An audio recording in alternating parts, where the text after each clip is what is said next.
when the world has got you down. And Alzheimer's sucks. It's an equal opportunity disease that chips away at everything we hold dear. And to date, there's no cure.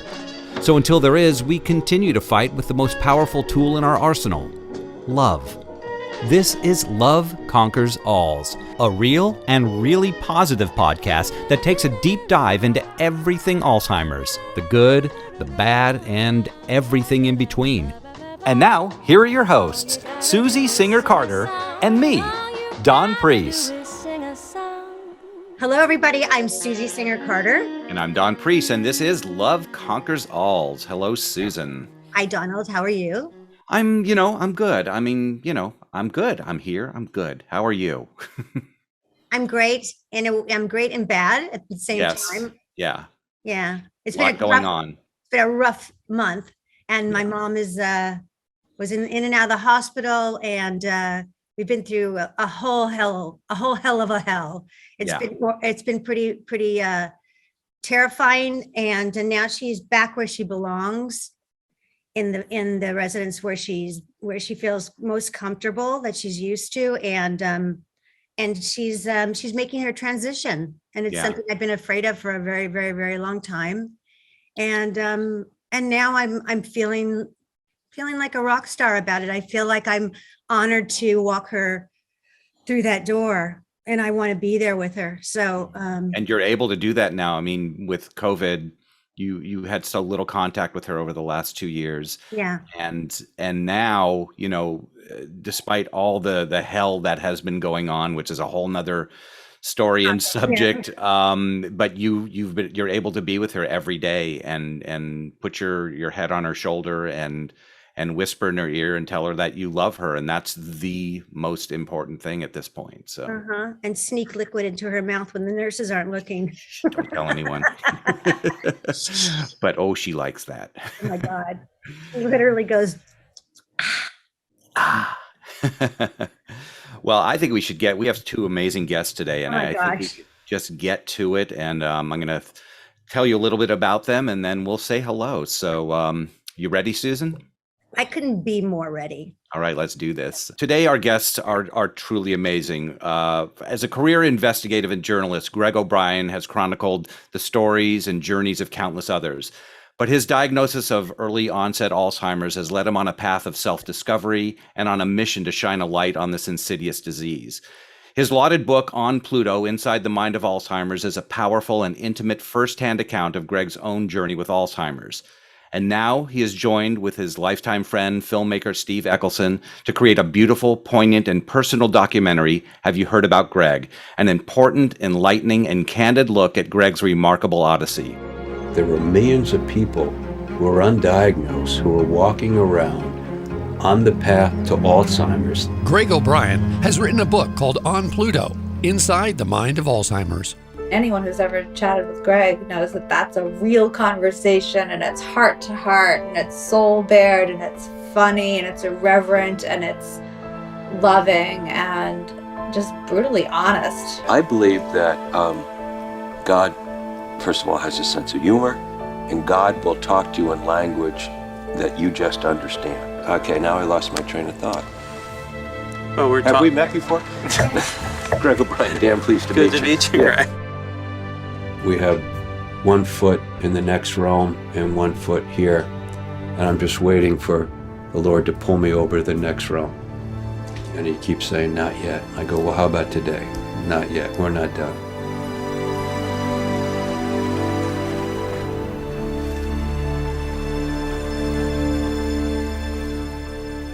We are honored to have them both with us today. Please welcome filmmaker Steve Ecclesine and the inspiring Greg O'Brien. Welcome. Hi, Steve and Greg. Thank you for coming on our show. We're so honored and pleased to be in your world today. So thank you. You're welcome. We're excited to be here. Honored. Well, thank you. Thank you. I mean, I think, this is such a rich and fertile topic, and I've wanted the opportunity to talk with Greg for it feels like a lifetime. I feel like I know him from reading so much of his writing. I know Steve from watching the documentary that your mom suffered with Alzheimer's, as did Greg's mom, as does my mom. And it's, you know, and I did a short film on my mom with Valerie Harper. And I know how hard it is to relive sort of that, put yourself back there. And in some ways it's celebratory, and in other ways it's you know, it's heartbreaking again to look back on it. But I found it, what I didn't know about you is that your mom had Alzheimer's. I didn't know that. I didn't know that she was so dynamic like my mom, a 5 foot package of dynamo like my mom, and that we shared this, you know, this such an affinity and relationship and connection with our mom. So I found that very, very warm, and I feel closer to you. You know, that's what happens with these, as being a caregiver. It makes us kind of an extended family, because we have an understanding, right? It's true. Yeah. You've been where I've been, or you're going through what both Greg and I have gone through Exactly. with our mothers and watching them. And you know, there's a point in the film where I think I say that Greg maintains that they're up there waving at us. They're basically up there thanking us for our contribution to the cause. So anyway, it's this has been a privilege from the beginning, from my point of view. And it's funny because you mentioned lifelong friends, and in a way, Greg and I are lifelong friends because we were there together at the beginning, and we spent our first 18 years in pretty close proximity from kindergarten up through 10th grade. And we got to age 18 and we both hit our respective diving boards. And Greg went off and became an investigative journalist, and I went off and became a filmmaker. And we didn't give a thought about each other over the last 50 years. It was at my 50th high school reunion 3 years ago, where a childhood friend said, "Have you heard about Greg?" And in those 5 words, he changed my life. And I said, "Greg who?" He said, "Greg O'Brien, you know, baseball teams, altar boys, Catholic school." I said, "Sure, I remember him. I haven't given a thought about him in 50 years. And he said, "Well, he's written this book called On Pluto, Inside the Mind of Alzheimer's." And since my mother had died of it, I immediately got it, read it. And I connected with Greg, and what you see now 3 years later is a movie that I think is going to touch a lot of people who see it, both people who are already in the fight and people who are on the verge of getting into this fight against this pandemic that has been pushed to page 27 in the newspapers because of COVID, and hopefully will come back and we will achieve our goals of what we started out with, which was A, to get people talking about this disease again, B, to try to increase the funding as best as we possibly can, and C, to get people to pay attention to their own brain health. That when they go in to get their next checkup, talk to the doctor and ask them about from here up instead of just here down. Right. To take it one step further is to redefine how we look at this disease, because it's often dismissed as, you know, which unfortunately words get bastardized, and they get you know, they get connotations attached to them that you can't get rid of, like the word demented, you know, and that becomes part of our of the lexicon of our medical system, you know, where someone is demented and therefore they're not worthy, or they're just really not here. And so I aim to change that, because I know they're still here, because I talk to my mom every time I'm with her, whether she can speak or not. Well, she hears you in your heart, I believe, which is Absolutely. It's Yeah. something we always said, you know, when people said, you know, "Oh, why do you go visit it?" They're not going to remember, you know, 30 seconds after you leave. They're not going to remember. We say it has nothing to do with remembering here. It is all about remembering here. Well, yeah, you're so right. My mother, and beautiful woman, Irish lady, and gave birth to 10 kids. And she, in her journey, taught me how to write and speak from the heart. I was a caregiver and then ended up with a diagnosis. I had 2 serious head traumas that I shouldn't have survived, which doctors said unmask a demon in the making. But she taught me while she was alive how to write and speak from the heart, the place of the soul. And she is the hero of my life. Indeed, Greg. I've read all your blogs and your book and everything, and I feel your mom in everything that you write. I feel also very kismet to your mom in a way, just the way you describe her affinity towards the color yellow and how significant that was to her, and you know, in turn to you and your siblings, at least you and your brother both went out and got what, Jeeps, yellow Jeeps, just to make it up. Yeah. We would always talk about the color yellow, and my wife would be driving around, and when I don't, not allowed to drive anymore. And she would always say, oh, look at that yellow car. Look at, and my wife would say, what is it with yellow? And so I started looking it up. If anyone does, yellow has a lot of good definitions, but one of the definitions, it's the color of angels. And I'm an imperfect guy, Irish Catholic, more evangelical. We all find our faith in the wrong way, but I felt in my heart, and my mom is in my heart today, helping me with my writing, that the angels were coming for her. Wow. It's so beautiful. It's so beautiful because and also it was a little bit like, it took me aback because yellow has always been my favorite color since I was a little girl. I've always, that is my color, and it makes me happy, and it's always made me happy, and it brightens any room. If I can throw a bit of yellow somewhere, I'm so happy. And I think you talked about it having to do with the chakras and your solar plexus. And, yeah. Yeah. And I just thought, wow, it's amazing because I feel like I'm heart-centered, and I always have been, and possibly, I always thought too much. Yeah. Well, I don't think you can be too much. I think more of us, particularly in these horrible times we live in, there's so much hate, so much war in the world, to find that place of the heart.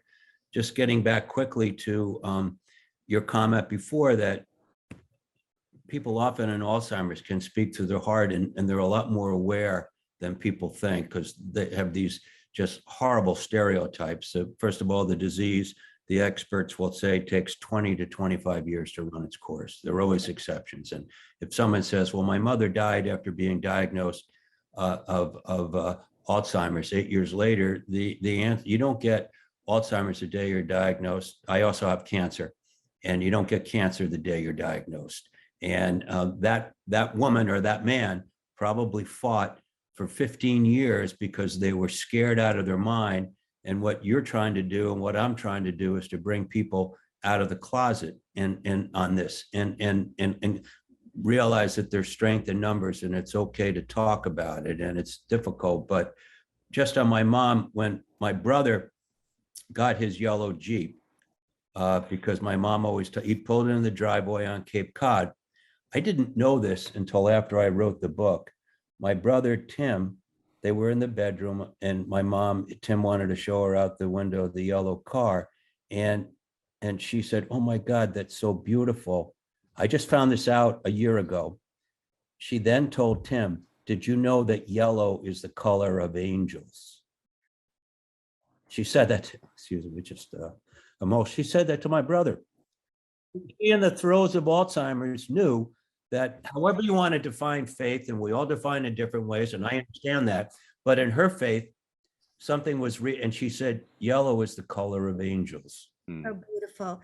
No, but see, that's a perfect example of what I feel is so misunderstood, is that what's important, and the things that are important to someone with dementia or Alzheimer's, like my mom, my mom hasn't spoken since pretty much on her own at all, ever since COVID. You know, being isolated has just exacerbated this disease and accelerated it very quickly. But when the last time I visited her in person, I say to her, you know how much I love you. I always tell her the whole story. I whisper, I make her, if I can make her laugh, it's a good day. And I can still make her laugh. I can still make her laugh. And I go, you know, you're a pain in the ass. You're just a pain in the ass and you're a troublemaker. I told you, you're a troublemaker. She laughed. I go, you know who I am? My daughter. She knows. Right. Well, just again, and I know you know this, when the end came for my mom, sad, we had to put her in a nursing home after my father, who had Alzheimer's, died. She was there at his bedside, likewise with me. And I got a call from the nurse. I'm just looking at some notes I have here because I have to now. I got a call from the nurse of the nursing home, said, your mom's not doing well. She's scared and you need to come down. So I came down in my yellow Jeep. It was about 2 miles away from where I live on Outer Cape Cod. And she was asleep. She was 5'2", 100 pounds. That's pretty much how her weight all her life. And I woke her up and I said, Mom, I'm sorry to wake you up. The nurses said you were scared. This is real close to when she's about to die. And this pushes back, and I know you believe this, on stereotypes. She said, plain as day, she's in my book, Greg, I'm glad you're here. That was the first time in 8 months she could use my name. And I pulled the chair up and put my hand, she's lying down on top of hers, and she waved her other, because she didn't have a lot of strength, and put it down on mine. And we talked, and not big stuff, but we just talked. Finally, and I had put a photo, excuse me, which I have right here in my office, of her father, my grandfather, who died of Alzheimer's.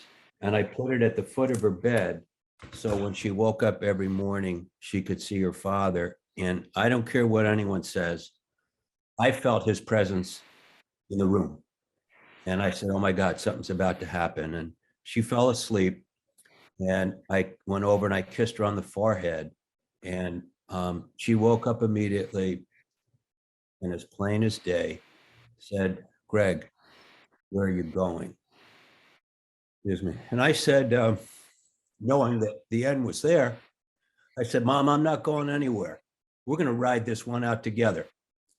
And she held my hand and I held hers. She closed her eyes. I kissed her on the forehead and she never woke up again. And she's in my heart now. She helps me with my writing. The doctors tell me that that's probably because I fight like that, the last thing to go. I have what they call cognitive reserve, but the rest of my life, if I could say, this is a shit show with my memory and rage and getting lost and loss of place. So please don't mistake for my ability to, because I'm dealing with notes, my life is a shit show. And I can't wait right now to cross that line and go to heaven. But I feel God, the universe, whatever you want to say, is saying, not yet, you got more to do.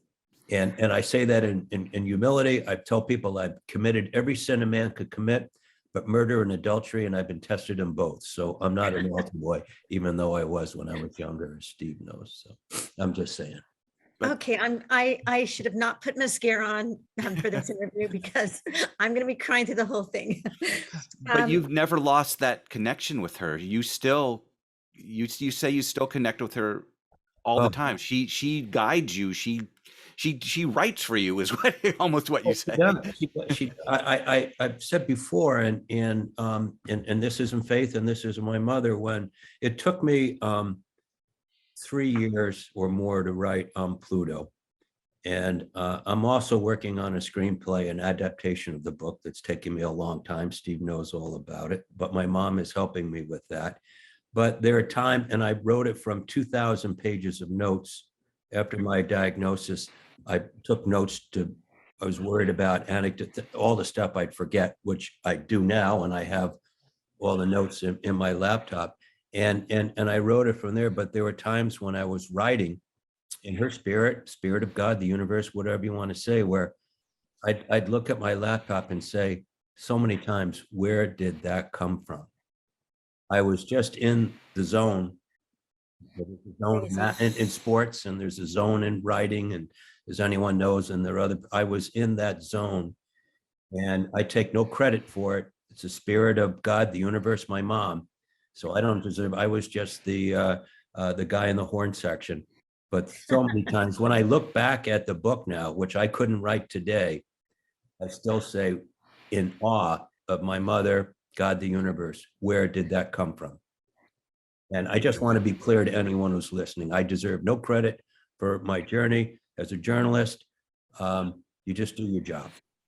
You did your job, yeah, but you also did it, and I'm going to push back on you a little bit because you're writing, that's your words. So yes, you were helped and you were given some kind of, guidance along the way, but that's your heart speaking, and that's your words, and they're delightful, and they're meaningful, and they're deep, and they're anecdotal, and they're everything. You're an extremely captivating writer, and and you can't, I just want to give you credit for that, because yes, maybe you're the conduit, and I'm a writer too, and I wrote a beautiful movie for my mom that resonates with people. Every day I get letters like, and I know that I say it's my mom's story. I just wrote it down. That's all. Right. And so I get it. But, I just think, you're chosen for that because you could do it, because you are that person, because you have that you have that affinity towards words, and you use them and you put them together just right. Well, one of my, Lisa Genova. Yes. She's a very close friend, and we get together for coffee, and she's got a great sense of humor. And with all of the other stuff and the cancer and stuff, she said to me the other day, "What did you do to piss off God?" That's a direct quote. And I said, she's laughing. And I said, "Did you ever read about Job in the Old Testament? The guy who was tested and everything was restored, and that will be in heaven." And she said, "Okay, good answer." I swear to God, someone told me I'm a star seed, which is basically like you're put on Earth with a huge mission, but everything's going to be super hard. And my whole life has just been so super hard. Like if it could happen bad, it will happen to me. Right. And yet I'm like Sisyphus. I just keep pushing that rock up to the top. And just when I get it there, they go, "Pah, here's another one," And so I keep having to push that rock up the hill. But it's people like you who can, you're built to handle it, whether it's I mean, like you say, it's a shit show. it is a shit show. And that's my term. Lesser people would not have survived up to now. So, and Greg, I have a picture of my mother's mother, my grandma Rose, who looks like Hedy Lamarr. She was the most delicate, wonderful, gorgeous woman. And I have a picture of her framed across from my mom in the room as well, because I know that she will be there for her. In getting angry, because anger is part of my deal, and then being in places where I don't recognize people I've known all my life. And so the other day I was really pissed off, and I had a WTF talk with God or the universe. And I won't use the words because I'm probably not supposed to drop F-bombs. You can drop any bomb. Drop whatever you want. So I said I was angry, and I believe God, the universe, has got big shoulders. And I said, "What the fuck?" I said, "I'm doing the best I can. You gave me Alzheimer's, you gave me cancer. I have no feeling, and for the most part, from my knees to my feet, it's neuropathy, but it's brain cells not connecting. I've lost 40% of my sight right now because the eyes are failing. My spine has broken down because of brain signals, and I had spine reconstruction surgery at New England Baptist, where they cut me from the neck to my ass, really, if I could say that word, and 54 staples, plates, screws, steel rods. A 5-hour operation turned out to a 10-hour. I lost 7 pints of blood on the operating room, started a heart attack. And I said, "What the fuck? You know who I am?" And I said, "I'm trying to do the best I can." And I heard in that place of my heart, I believe God, the universe, will talk to you in language you use all the time. And the answer came back with language that I use all the time. I heard immediately, "Yes, dumbass, I made you, and I have you right where I want you, and keep up that sense of humor and the fight." And I said, "Okay." I just wanted God, the universe, to know that I wanted to know they were there. You're onto I love it. I love it. I mean, that brings around something which I mean, hope, faith, and humor is your mantra. Right. And you use humor to help cope and make others comfortable about what you're going through. But was humor something you used from the beginning, or did it take a while to laugh? Well, my mother-in-law would always say, I don't think he's particularly funny, but I've always thought that I have a great sense of humor, and humor has always been, well, when I was reporting on the mafia, I wasn't writing humor, but humor has always been part of my life, and He's Irish. Exactly. Irish. But Yes, when you talked about using it, to deal with Alzheimer's and to talk about it, help open up other people to it, was that something when, obviously when you learn you have Alzheimer's, that's not funny. How long did it take till humor became part of your arsenal? There are a couple, that's a very good question. So over time, there were a couple of times I was taking notes. I wanted to write the book and be on my notes. And I kept hearing in my soul, my heart, not time yet, not time. And then one day I heard time, it's time.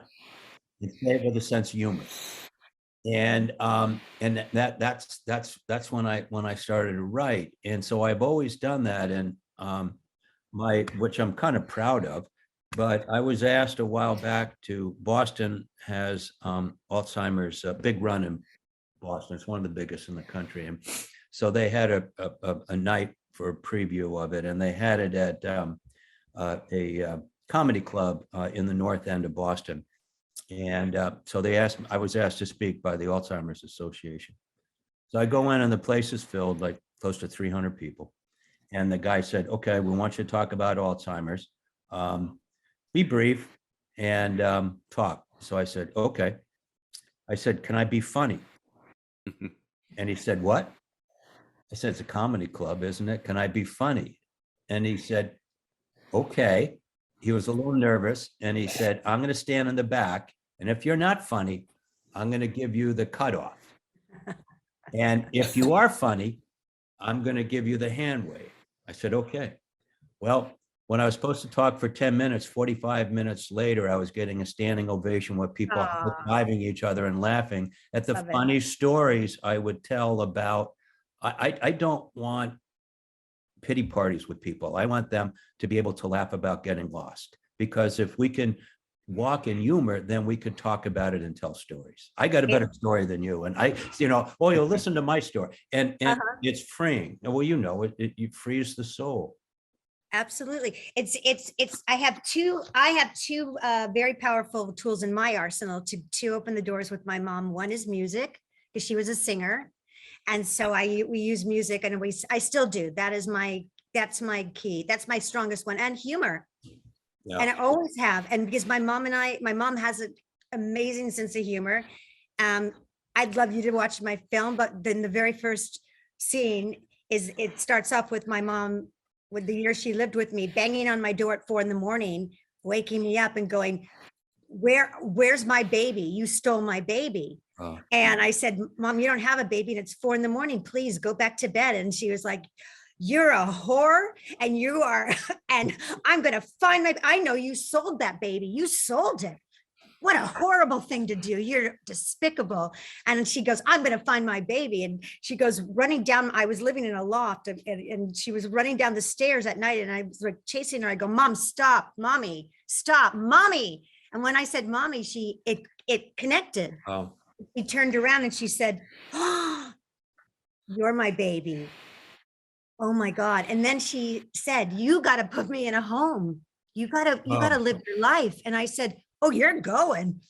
don't worry about that. You're not ready yet. And I'm not ready. And she said, oh, well, when? My mom would have things like that. She would, because I had a lot of brothers and sisters, but we at times would be in the house and she would yell. She wouldn't know who we were. And she said, get out of my house. Get out of my, and I understood what was going on, but the rest of the family was in the New York City area. We grew up in Rye outside Manhattan. My mom was born on the Upper West Side of Manhattan, my dad in the Bronx. And they didn't understand because they weren't there, and it was just devastating to them. And you know, she would serve my father coffee grinds for dinner at night because neither one of them wanted to go to a nursing home, so we had 24/7 care. And but she and then she would talk to me about, in her hallucinations, which I have now too, the floor opening up and people trying to pull her down. And there was a time, there were many instances like this, where it was one time I was asked to speak in Hollywood at a night at Sardi's, is the Alzheimer's Association, and I was asked to be for Alzheimer's a keynote speaker, which was one of the honors of my life. And we're getting ready at the Beverly Hills Hilton or whatever it's called, and my wife said, "Okay, we got to go put your shoes on." And I turned to her in full honesty and said, "I can't. Someone's standing in my shoes." There was a person standing in my shoes moments before. And this is an important story. So when I got to give my speech, I'm standing backstage and I'm nervous. And I get nervous after do math, but not about speaking, but I was nervous and looked out at 1,000 people in the audience, world beaters and incredible people. And I got scared and I looked up at heaven and I said, "Mom, this is for you." And I heard in my heart, which I know you would relate to, "Greg, you rock this." And this is in my book, "You just rock it." And I speak from speeches that I write. I don't ad lib anymore. And I went out and I rocked it. And I knew I rocked it because I felt my mom was with me. And it was kind of nice. On stage behind me, there was a woman standing there that made me feel so good, so friendly, so encouraged, so at peace. And I kept wanting to turn around to see who it was. And in my heart, I kept hearing, "Stay focused, finish this, finish this." And so at the end, there's a standing ovation and I started crying and people in the audience started crying. And I wanted to turn around to thank the woman behind me. She was gone. And I went down to our table and I said to my wife, Mary Catherine, "Who is the woman standing behind me who was so encouraging, made me feel so much at peace, so at home, so loved? Who was it?" And my wife said, "What?" I said, "Who was the woman behind me who made me feel so at peace, so calm, so loved?" "Greg, there was no woman." And I went around the table of 10 and I asked everyone and they said, "There was no woman, you were there alone." And I said, "No, I wasn't. It was the spirit of my mother and maybe hundreds of others in Alzheimer's who were here for the cause." And my mom was with me on stage. She's always with you. I think she's now, I mean, at the time, did you feel like you saw her or just felt the presence? No, I saw a woman, but I'm walking on the stage and there's a woman there and I need to focus. I don't want to trip on the way to the podium. There was a presence there. I saw it. Mm-hmm. I didn't focus on it. It was an older woman and blonde hair like my mom. You know, when you get older, she dyed her hair, blonde hair. And I just went up. I was nervous and went up to the thing and said, "Okay," but and then I said, "Geez, that's good. I'm glad I'm not here alone." Yeah.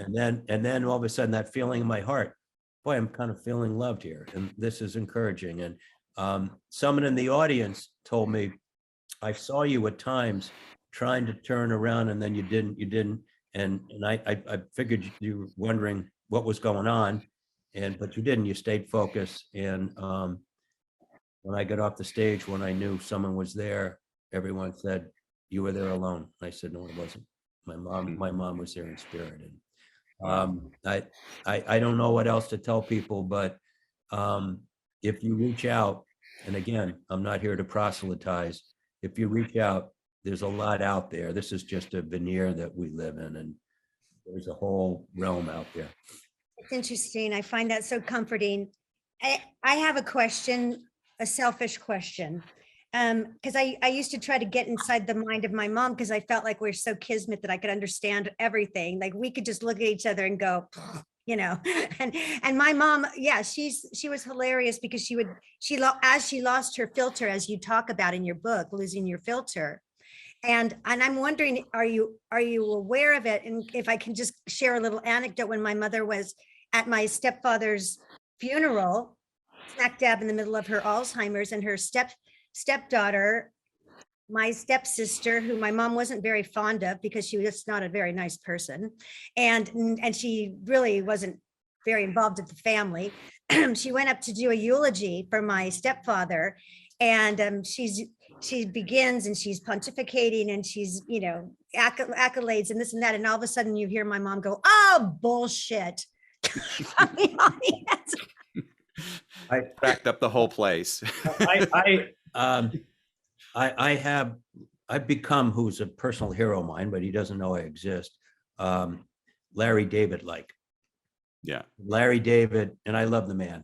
He sent me a picture because Steve knew someone who put, Yeah. but he's another hero of mine because when I watch the shows and the reruns all the time, and I love his lack of filter because he says what he wants to say, and I deal with that all the time. But there was a time when for the cure, I'm on the board of Us Against Alzheimer's in DC and very active in that, and I support. And I told you before, I was on the Alzheimer's Association Early Onset Advisory Board in Chicago and the Cure Alzheimer's Fund in Boston, and I was at a Cure Alzheimer's Fund event, which I was involved in at Harvard Club and had to speak. And so afterwards, after the speech, you know, they had a reception upstairs, and I don't know if this is with your mom. In Alzheimer's, you can't filter noise, and the brain doesn't know where it's coming from, and it's very loud.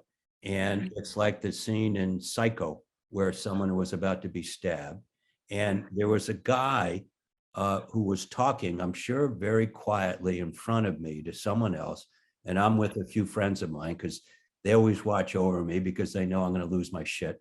And and so the noise got louder and louder, and I couldn't bear. And I went up to him. I said, "Excuse me," and I went up to him and I said, "Would you shut the fuck up?" Now, all of a sudden, pause. My friends huddled around me and said, "As you know, Greg has Alzheimer's dementia," and Lisa Genova was up there. She was aware, but she said, "Come on, Greg, we're going to go downstairs and sit on the couch and talk. We need to take you out of here." Stuff like that happens all the time. But so do you feel it though? When you know it's going to happen, is it sort of like when you're in throes of an argument, say, like, you know, I've been in those places where you're just, you know, all bets are off. You say anything that comes out because you just don't care at that moment because the emotion is overwhelming. So so you're aware of it. So like, I just wonder when my mom would look at me and say, you know, "Well, I know a good corner that you could go stand on. Why don't you go back?" You know, and I think, where's that coming from? And then later I would say to her, "Mom, do you know you said that to me?" She'd go, "Oh, I would never say that to you." I go, "Well, you did." Well, and it's Alzheimer's, as they say, are like snowflakes. There are no two patterns alike. Yeah. In cases like that, I'm not aware that I said it until after I said it. I'm not aware when I go into rage. There are times when I'll sit in my studio. I'm in my writing studio. It's next to the house on Cape Cod, where I'll be screaming because something stopped, something's not right. I'll be yelling and screaming and dropping up, and they'll go, "What's wrong?" And I'll say, not realizing the moment that I was doing it. I'm not. So I find that it just, with the rage, it just happens, and I'm not aware of it until after the moment. And that's why in public situations, usually I have a lot of friends or family with me just to babysit. You got some wranglers. Yeah. So Steve, so the fact that you were basically working with Larry David, I was. what were some of the challenges that you faced while making your film? I mean, did this come into play as you were shooting, and did you choose sometimes, you know, let's say, "Oh, we shot that, but maybe we shouldn't use it," or what were some of those challenges? I think that, you know, documentaries have come into vogue since everyone's been landlocked in COVID land. the world of documentaries have been discovered by a whole lot of people who never paid attention to documentaries. I had spent my entire career working on scripted television shows for the most part, where you have the luxury of having a script, a budget, and a schedule. So these are all plans that get put together in order to make the process of making that movie or TV show come to life. And in this particular case, Greg let me know that he was coming out to Scottsdale, Arizona in March of 2019. And I said, well, that's close enough. I'll bring out some cameras and we'll shoot some footage. And I'm amazed here in retrospect of how much of that footage that we shot on that first day is still in the film. The film that people will see in the theaters is, at this point in time, it's version 23. Mhm. Because there's no script, you have an idea. I want to make a movie. And you start shooting. When it was all said and done, we basically shot probably about 70 hours of footage. We got it down to 8 hours of footage. And I was lost. And then I had a wonderful conversation with a guy named Dr. William Lynn, who is over at the Joseph Campbell Institute. And he basically gave me the idea of the formula that they use, which is to break a story into a 4-act play. There is the autumn when everything is fine, you introduce everybody. There is the winter when everything falls apart and goes to hell. There is the spring where hope springs eternal. And then there is the summertime where the hero rides off with the girl and the villain has been vanquished. And in our particular case, I knew that we didn't have the villain will be vanquished yet. And I knew that that was something that we were going to have to contend with there in Act 4. But in the meanwhile, all the other pieces started to materialize and just going through everybody's information and just combing down, culling, and getting it down to 90 minutes was amazing. And then we showed it at a film festival in December just to take a quick look and see what it looked like on the big screen. And we realized that there were redundancies and things that we were so close to the material we had been combing through, that we did not realize that there were things that were repetitive and redundant and what have you. So we chopped out another 6 minutes, and it's now 84 minutes, and it just flies. So there were 1,000 things that we had to contend with in terms of how do you're basically building a linear jigsaw puzzle. 3 seconds of this, 2 seconds of that. Oh, we need a graphic, etc. A whole film is usually 2,000, 3,000 edits of little 2-second, 3-second clips that all get glued together in a particular order. And I was just fortunate that we were able to have all this wonderful information. I've got another film sitting on the cutting room floor of material I couldn't fit into this 84 minutes. Right. Of good stuff, material that, these brilliant people that Greg had turned me on to, they just sat down and opened up and told me everything, and it was great. And so we tried to get it and glue it down and put it into an order, polish it up, and I do know that it does reach in and it affect your emotional fuse box. And I do know it's going to make you laugh, and I do know it's going to make you cry, and it's going to make you feel. And Greg's story is so wonderfully powerful, and at the same time individual. That here's this voice that hasn't been silenced yet. Here's this voice that it enables us to look at this terrible disease from inside. For every person diagnosed, there are going to be 10 people whose lives are affected. The family, the friends, the caregivers. Can I ask a question of the most beautiful person on the Zoom here? Can I ask you a question? Oh, that would be me. So yes. No. I told you I lost 40% of my sight. So. But asking the most beautiful person on this, are you afraid that you're going to get Alzheimer's someday? Yes, all the time. And that was a question I was going to ask Steve, because I panic every time I lose a word. If I can't think of a word, because I love words, my heart beats, like literally like beats. And I'm so afraid that I'm going to get it all the time. Because I have to constantly remind her that sometimes, first of all, everyone forgets, even, 15-year-olds forget that. And without saying, hey, we shouldn't be, aware and be vigilant about, the possibilities. But and oftentimes it's just stress. Sometimes sometimes when I forget things, and I do forget things all the time, it's usually while I'm thinking about something else. It's just, but absolutely. I mean, that to just say, yeah, I don't fear that at all. I mean, I don't think it's being realistic. It's a reality that affects so many people. And I remember, Don, I would recommend, here's a plug for Lisa Genova, has written a book called Remember. It was on the New York Times bestseller list within 2 weeks. And she really does a wonderful job of taking very complex subjects and boiling them down to being comprehensible by anyone, lay people. And she says so many times we forget things, and it's because it's out of context. I'm lying in bed, I'm reading a book, and I want to go into the kitchen and get something to drink. I get to the kitchen and I forgot why I'm here. Now I go back to the bedroom and I say, I went in to get a glass of water.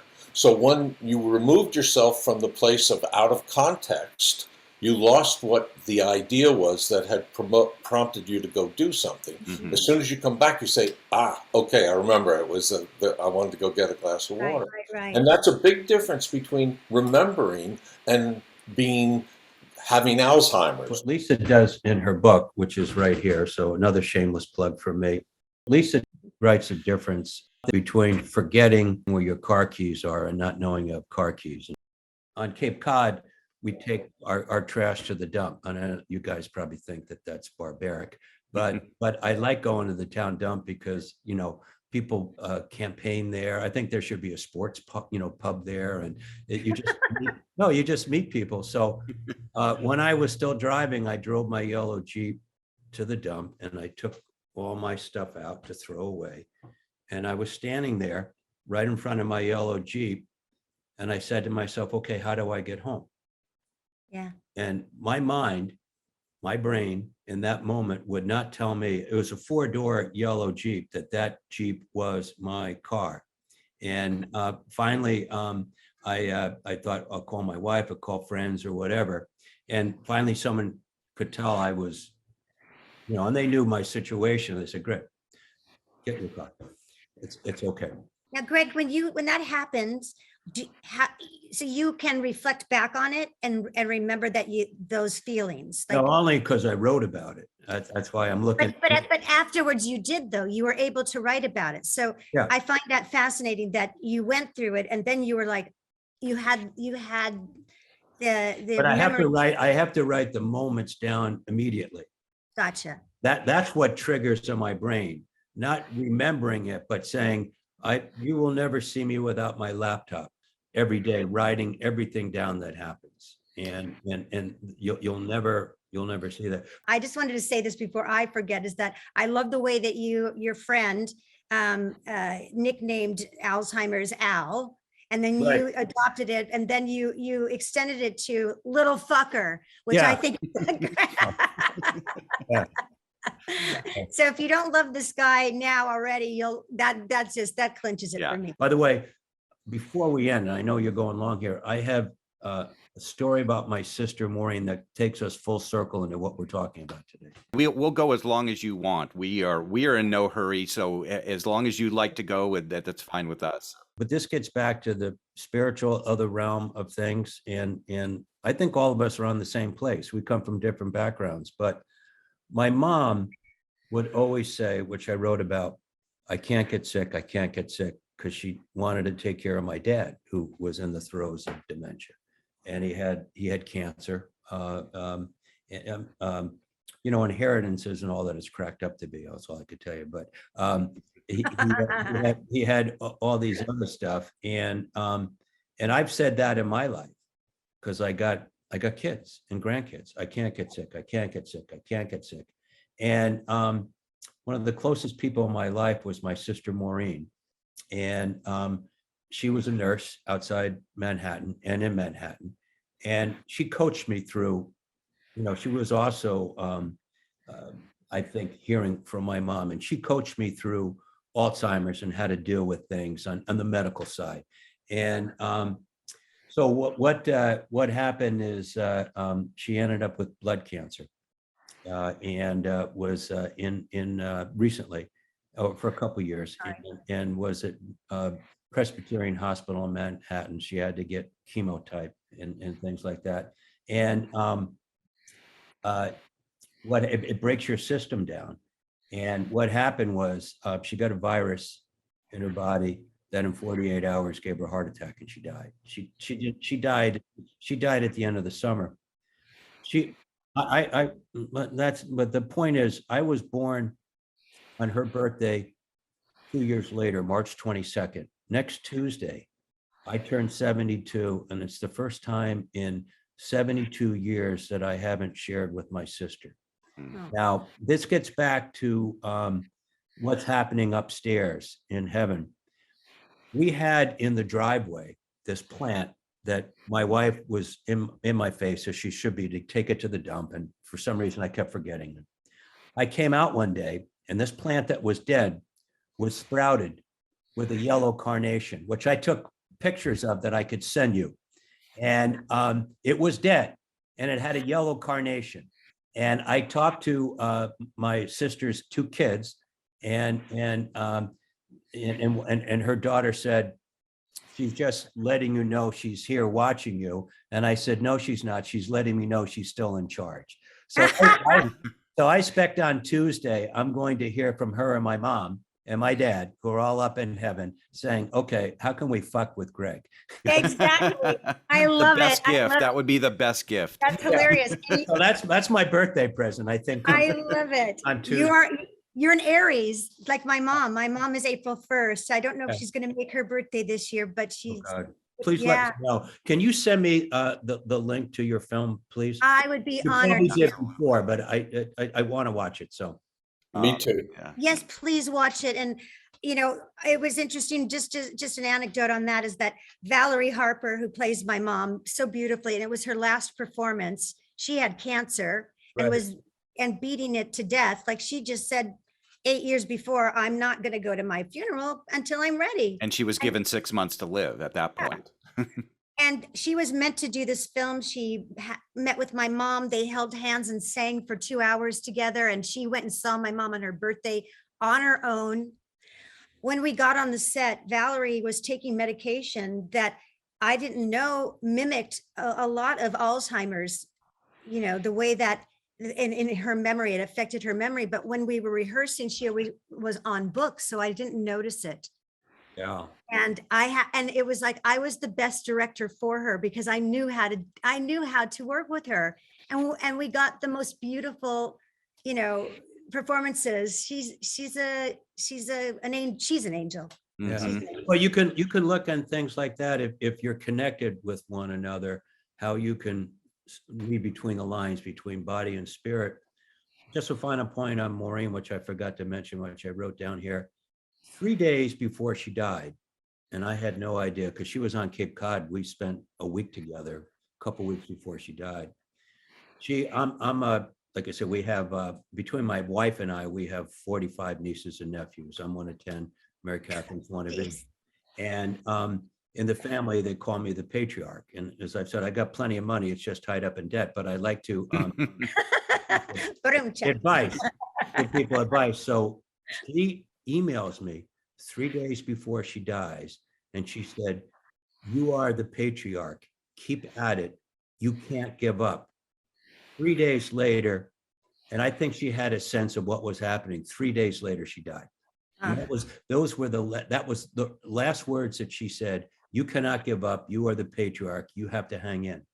Wow. I love it. The last thing. Yeah, please don't give up. And she's going to make sure you are doing that.